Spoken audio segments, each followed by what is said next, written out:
Hello everyone, मैं मिथुन सिंह स्वागत करता हूं आप सभी का। आशा करता हूं आप सभी बहुत अच्छे होंगे। आर्मी पब्लिक स्कूल के आने वाले एग्जामिनेशन जो सीएसबी का एग्जाम आपका 30 सितंबर और 1 अक्टूबर को होगा, उसके लिए बहुत ही इंपॉर्टेंट ये सेशन रहने वाला है। प्लीज़ इसे देख लें, चाहे आपने नोट्स लिया हो नहीं लिया हो, प्लीज़ इसे देखें। और जिन्होंने नोट्स ले लिया एक बार प्लीज़ मैसेज मुझे कर दें ईडीएम, तो मैं आपको जो है ये पीडीएफ विद आंसर की के साथ आपको दे दूंगा। क्लियर हो गई बातें? चलिए आज की क्लास को स्टार्ट करते हैं। और ये सेशन मेरा फेवरेट क्यों है, इसका एक मात्र रीजन ये है कि इसमें जो भी टीचिंग एग्जामिनेशन में क्वेश्चन पूछे गए हैं उसे मैंने शामिल करा। ये देखो, केंद्रीय विद्यालय संगठन 2018 का क्वेश्चन है। चलिए वेरी फर्स्ट क्वेश्चन से स्टार्ट करते हैं। बाय फिट्स एंड स्टार्ट, इसका क्या मीनिंग है? देखिए, by in fits and start का मतलब होता है कोई भी काम को आप जो है पंक्चुअलिटी के साथ नहीं करते हो, यानी कि आप सक्सेसफुल तो बिल्कुल नहीं हो, इनकम्प्लीटली भी नहीं हो, सडनली भी नहीं हो, यानी कि इर्रेगुलर हो। कभी आप उस काम को करते हो, कभी नहीं करते हो, कभी करते हो, कभी नहीं करते हो। ये क्या है? ग्राफ कभी ऊपर कभी नीचे जाएगा। इसका मतलब क्या है कि आप जो है इर्रेगुलर हो। आपका आंसर क्या होगा? 2 नंबर हो जाएगा। चलिए आगे बढ़ते हैं अगले सवाल की ओर। यहां से आप देख सकते हो क्रिकेटर है रोहित शर्मा, जो कि बहुत ही इर्रेगुलर क्रिकेटर है। आईपीएल में खास करके कभी ये रन बनाएंगे और कभी कभी रन नहीं बनाएंगे। एग्जाम्पल देने के लिए लिया गया है नो हिट्स। आगे देखो, व्हाइट एलिफेंट। व्हाइट एलिफेंट का क्या मतलब होता है? व्हाइट एलिफेंट, देखिए ये केबीएस में 2013 में ये सवाल पूछा गया था। तो देखिए, व्हाइट एलिफेंट का मतलब होता है कि देखो, सबसे पहले आप यहाँ से पिक्चर देख लो ताकि आपको चीजें आसानी से समझ में आए। व्हाइट एलिफेंट का मतलब होता है ऐसे सामान को ले आना जो कि आपके लिए यूजलेस है, लेकिन यहाँ पे जो परफेक्टली आंसर होगा, अगर ऑप्शन में यूजलेस भी दिया रहे और कॉस्टली यानी कि एक्सपेंसिव भी दिया रहे तो आपको एक्सपेंसिव के साथ जाना है, कॉस्ट या फिर यूजलेस के साथ जो है नहीं जाना है। याद रखिएगा, व्हाइट एलिफेंट का मतलब होता है कि कॉस्टली वन, जो कि यूजफुल नहीं है। तो आंसर क्या हो जाएगा? ऑप्शन नंबर ए इसका सही जवाब हो जाएगा। आगे बढ़े उससे पहले छोटा सा एड ब्रेक है। आपने अगर अभी तक तैयारी पूरी नहीं कर पाई है अपनी आर्मी पब्लिक स्कूल के सीएसबी एग्जाम को लेकर, तो 499 में आप मेरे हैंड रिटन नोट्स एक्वायर कर सकते हो। ये हैंड रिटन नोट्स आपके एग्जाम के पॉइंट ऑफ व्यू से बहुत इंपॉर्टेंट है। इसका रीजन देखो क्या है। आप अगर इस नोट्स को परचेस करते हो तो डेफिनेटली आप एग्जाम में बेटर कर पाओगे। अगर आपने नोट्स खुद से तैयार कर लिया है तो नोट्स लेने की जरूरत नहीं है। अगर आपके पास कुछ भी नहीं है पढ़ने के लिए आखिरी 15 दिनों में, तो डेफिनेटली ये आपके पास होना चाहिए। सिंस मैंने आर्मी स्कूल 3 टाइम्स क्वालिफाई किया है, उसी के बेस पे मैंने ये नोट्स तैयार किए हैं, जो कि आपके लिए बहुत ही फ्रूटफुल रहेगा। 100 रुपीज में आप जो है प्रीवियस ईयर क्वेश्चन पेपर भी एक्वायर कर सकते हो। यहाँ से मेरी ईमेल आईडी देख लो, yourmithunsingh@gmail.com पे आप मुझे मेल कर सकते हो। इंस्टा पे हो then do follow me @imithunsingh। अब बात करते हैं व्हाइट एलिफेंट की। ये मैंने आपको बता दिया, इसका क्या आंसर होगा? Costly one. आगे देखते हैं worth his salt. Sholay movie का आपको वो डायलॉग याद होगा, सरदार मैंने आपका नमक खाया है, वही बात यहाँ पे भी है। वर्थ हिज सॉल्ट का मतलब होता है कि आप जो है किसी को आपने जो है बहुत जो है उसके ऊपर इन्वेस्ट किया है और जब रिटर्न्स देने की बारी आए तो वो भाग जाए तो उसे बोलेंगे कि नॉट वर्थ हिज सॉल्ट। यहाँ पे पूछा गया वर्थ हिज सॉल्ट, इसका क्या मतलब होगा? देखिए, वर्थ हिज सॉल्ट का मतलब होगा कि वो बहुत ही अच्छे मैनर में है। अगर यहाँ पे नॉट लग जाए तो इसका एक्चुअली यहाँ पे नॉट लगना चाहिए था, बट ये छूट गया है, यानी कि वर्थलेस इसका सही आंसर होगा। नॉट लग जाए यानी कि वो क्या हो, नमक हराम निकल जाए। एक्चुअली एक मूवी भी थी, तो नमक हराम हो जाए तो आप बोलोगे नॉट वर्थ हिज सॉल्ट। ए के साथ आपको जाना था। देखिए, केबीएस में ये भी सवाल पूछा गया था। ठीक है, आगे देखिए, वर्थ इट सॉल्ट का मतलब होता है कि आप जो है किसी काम को अच्छे से कर रहे हो, वर्थफुल मैनर में कर रहे हो, लेकिन नॉट लगा दोगे तो सीधा आंसर हो जाएगा। ब्रोक ऑफ का क्या मतलब होता है? देखिए, ब्रोक ऑफ का मतलब होता है कि किसी चीज को आपने जो है क्या कर दिया, गिव अप कर दिया। अलग अलग अगर आप देखोगे तो इसका जो आंसर होगा वो हो जाएगा गिव अप, यानी कि आपने उस पर जो है ट्राई करना बंद कर दिया, टोटली आप जो है टूट चुके हो, बिखर चुके हो। इसका सही जवाब क्या होगा? Option number C. चलिए आगे बढ़ते हैं। आगे यहां से भी आप देख सकते हो किसी चीज से भागना, एस्केप करना भी इसका एक मीनिंग होता है, याद रखिएगा। ठीक है, चलिए आगे बढ़ते हैं। एलिफेंट इन द रूम, बहुत ही प्यारा सा इडियम है। एलिफेंट अगर किसी कमरे में आ जाए तो उसकी हालत क्या होगी, यहां से आप देख लो। एलिफेंट अगर रूम में आ जाए तो रूम में रखे हुए सारे सामान को वो बिखरा देगा, तोड़ फोड़ कर देगा वो। इसका मतलब क्या हुआ? बहुत सारी जो है क्योस आ जाएंगे। क्योस यानी कि प्रॉब्लम आ जाएगी। That means what? इसका मतलब होता है कि एक बिग प्रॉब्लम आपको आपका जो है इंतजार कर रहा है। एलिफेंट इन द रूम का मतलब होता है आप बिग प्रॉब्लम बी के साथ आपको जाना था। चलिए आगे बढ़ेंगे अगले सवाल की ओर। अगला सवाल आपके सामने ये रहा, in a tight corner. In a tight corner का क्या मतलब होता है? ऐसी सिचुएशन जहां पे आप कुछ करने के लायक नहीं रहो, या फिर स्थिति में, सिचुएशन में नहीं रहो, यानी कि ऐसे सिचुएशन को क्या बोलेंगे, इन अ डिफिकल्ट सिचुएशन। इसे क्या बोला जाएगा, इन अ डिफिकल्ट सिचुएशन, जहां पे जो है आप चीजों को अच्छे से यूटिलाइज नहीं कर सकते हो। इसका सही जवाब क्या हो जाएगा, डिफिकल्टीज, प्रेशर आपके ऊपर है, ट्रबल है, यानी कि आप कुछ कर नहीं सकते हो। अब देखो अगला सवाल, अ वाइल्ड गूज चेस। देखिए इसका क्या मतलब होगा, अ वाइल्ड गूज चेस का मतलब होता है कि ऐसे काम करना जिसका कोई भी रिजल्ट नहीं आए। यहां से आप जो है पिक्चर देख लो, पहले यहां से आपको दिख रहा है अ वाइल्ड गूज चेस, मतलब कि आप, ये इंसान जो है इसे पकड़ने की कोशिश कर रहा है, ये भागा ही जा रहा है। तो इसका देखो आंसर क्या हो जाएगा, फ्रूटफुल हंटिंग, यानी कि किसी चीज का रिजल्ट मिल जाना नहीं। इसका जो आंसर होगा वो होगा ऑप्शन नंबर 2, यानी कि वाइल्ड गूज चेस का मतलब होता है फुटाइल सर्च, यानी कि ऐसे चीजों को खोजना या फिर ऐसे चीजों के ऊपर जो है मेहनत करना जो कि फ्रूटफुल होगा ही नहीं, यानी कि आपका आंसर क्या होगा, ऑप्शन नंबर बी हो जाएगा। चलिए आगे बढ़ेंगे।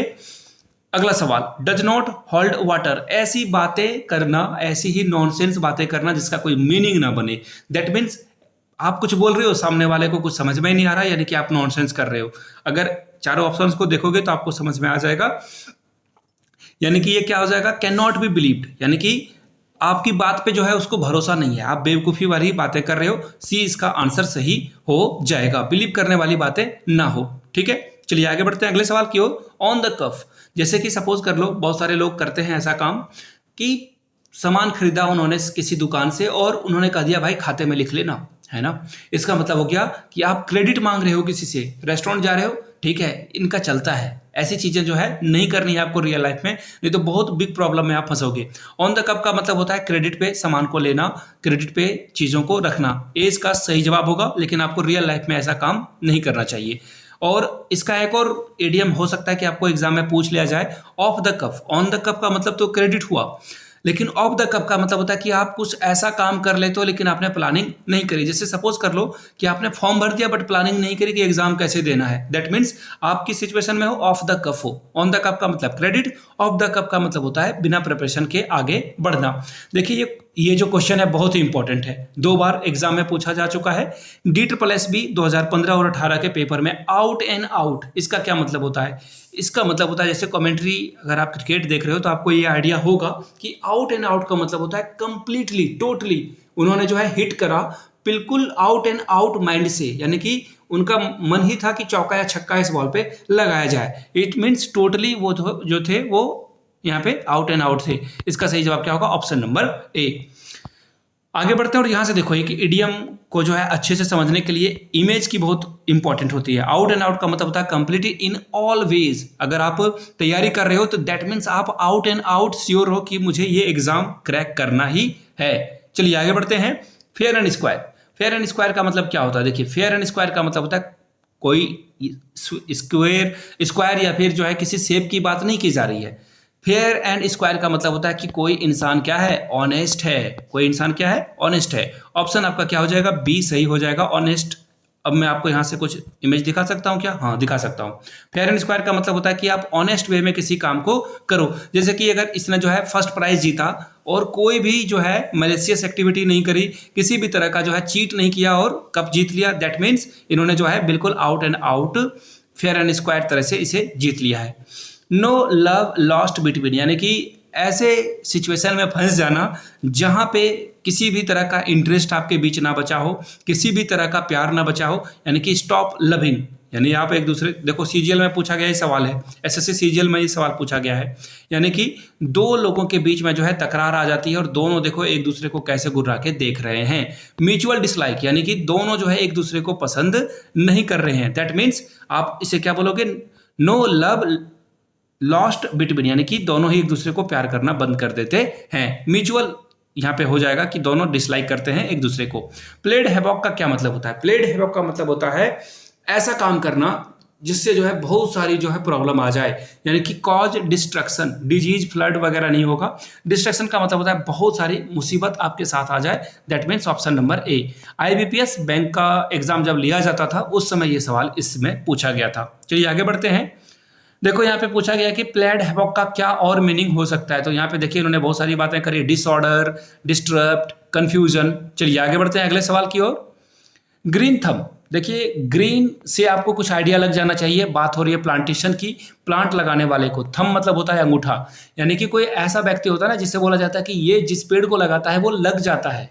अब उसके अंदर कोई जादू नहीं है, एक्चुअली वो देख रेख करता है, नर्चर करता है, केयर टेकिंग करता है। यानी कि इसका सही जवाब क्या हो जाएगा, वो इंसान जो है गार्डनिंग में बहुत ही इंटरेस्ट है, यानी कि ऑप्शन सी इसका क्या होगा, नेचुरल इंटरेस्ट है, इसलिए वो पेड़ पौधों के बारे में जानता है कि प्लांट को कब पानी देना है, कब नहीं देना है।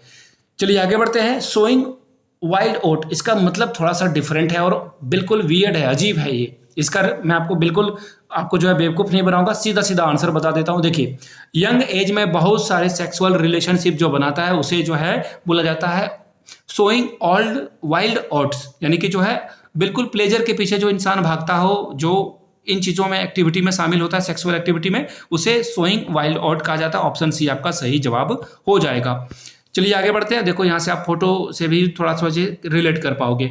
रीडिंग बिटवीन द लाइंस, ये बहुत इंपॉर्टेंट है, देखना ये जियो पॉलिटिक्स में बहुत होता है। यानी कि अगर किसी देश ने किसी के खिलाफ थोड़ी भी बातें कर दी तो आपको रीडिंग बिटवीन द लाइंस समझ लेना है। जैसे सपोज कर लो कि एग्जामिनर ने आंखों आंखों में आपसे देख लिया क्लासरूम में और आपको वार्निंग दे दी कि देखो भैया इस बार तो बात करते हुए मैंने तुम्हें छोड़ दिया, अगले बार छोड़ूंगा नहीं। यानी कि रीडिंग बिटवीन द लाइंस का मतलब होता है इशारा को समझ लेना, यानी कि कुछ बातें कही नहीं जाएगी लेकिन आपको समझ लेनी है। देखो यहाँ पे लिख दिया गया है looking for the meaning that are not actually expressed, बताया नहीं जाएगा लेकिन आपको जो है समझ लेना है। ए इसका सही जवाब हो जाएगा। चलिए आगे बढ़ते हैं।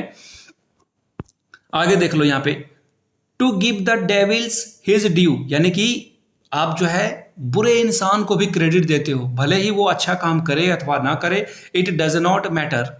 उसने आपके लिए आप गिर गए थे, आपकी बाइक के साथ आप गिर गए हो सपोज कर लेते हैं, और कोई बुरा इंसान जो कि शराब पीता हो, लोगों से गाली गलौज करता हो, किसी को परेशान करता हो, उसने आपको उठाया, आपको क्रेडिट देना चाहिए, ग्रेटिट्यूड रखना चाहिए कि भैया वो नोटोरियस पर्सन है, बुरा इंसान है, फिर भी उसने आपकी मदद करी। ए इसका क्या होगा, सही जवाब हो जाएगा। चलिए आगे बढ़ते हैं। यहां से आप देख सकते हो ईट हम्बल पाई, इसका क्या मतलब है। देखिए ईट हम्बल पाई का मतलब होता है आपको जो है किसी से माफी मांग लेनी है, टू हैव टू अपोलोजाइज, यानी कि किसी से माफी मांगने को ही बोलते हैं ईट हम्बल पाई। चलिए आगे बढ़ते हैं अगले सवाल की ओर। टॉकिंग थ्रू हिज हेड, देखो बिल्कुल ही बेवकूफी बचकानी वाली बातें करना, यानी कि ऐसी बात करो कि किसी को कुछ समझ में ही नहीं आए। यहां से आप देख लो, फोटो देखकर आप समझ सकते हो ये कुछ भी बके जा रहा है और ये इंसान इससे दूर भागे जा रहा है, यानी कि इसका सही जवाब क्या हो जाएगा, option number A talking nonsense. A के साथ आपको जाना था। अगर आप गौर करोगे तो बहुत सारे आंसर ए ही आ रहे हैं, खैर कोई बात नहीं। Go through fire and water, यानी कि फायर और वाटर के थ्रू अगर आप जाओगे तो इसे क्या कहा जाएगा, इसे कहा जाएगा बहुत सारा रिस्क आप जो है अपने लाइफ में ले रहे हो। डी इसका सही जवाब हो जाएगा, यानी कि फायर एंड वाटर के थ्रू आप जा रहे हो। चलिए अगले सवाल की ओर जाएंगे। रैन रेट का क्या मतलब होता है। रैन रेट का मतलब होता है एक्टेड विदाउट रिजिलियंट, यानी कि आप जो है बिना सोचे समझे कुछ काम को कर देते हो जिसके कारण आपको बहुत सारा जो है परेशानी झेलने की जरूरत पड़ती है। As soon as the alarm went off everyone room ran, मतलब बिना कुछ समझे जो है आप इधर उधर भागना शुरू कर दोगे, अलार्म बजेगा, यानी कि कोई प्लानिंग नहीं है, कुछ भी नहीं है और उसमें आपको मुसीबत आती है। चलिए आगे बढ़ेंगे नेक्स्ट क्वेश्चन की ओर। टर्न एन ऑनेस्ट पेनी, इसका मतलब होता है किसी भी, देखो हर इंसान जो है दो तरीके से पैसे कमाता है, कोई लेजिटिमेट तरीके से कमाता है, कोई गैर कानूनी तरीके जो है इख्तियार कर लेता है, आई मीन गलत तरीके से जो है पैसे को अर्न करता है। यानी कि अगर वो ऑनेस्ट पेनी कर रहा है, टर्न ऑन ऑनेस्ट पेनी, यानी कि वो लेजिटिमेट तरीके से जो है पैसे को बनाएगा। ए इसका सही जवाब हो जाएगा। चलिए आगे बढ़ेंगे। एट वंस वीट इंड्स, इसका क्या मतलब होता है। देखिए ऐसे सिचुएशन में जहां पे आपको पता ही नहीं है कि क्या करना है, सीजीएल है, सपोज कर लो आपने सीजीएल का भी फॉर्म भर दिया, बैंक का भी भर दिया, टीचिंग वाले फॉर्म भी भर रहे हो, इसका मतलब आपको आइडिया ही नहीं है कि आपको कैसे पढ़ाई करनी है।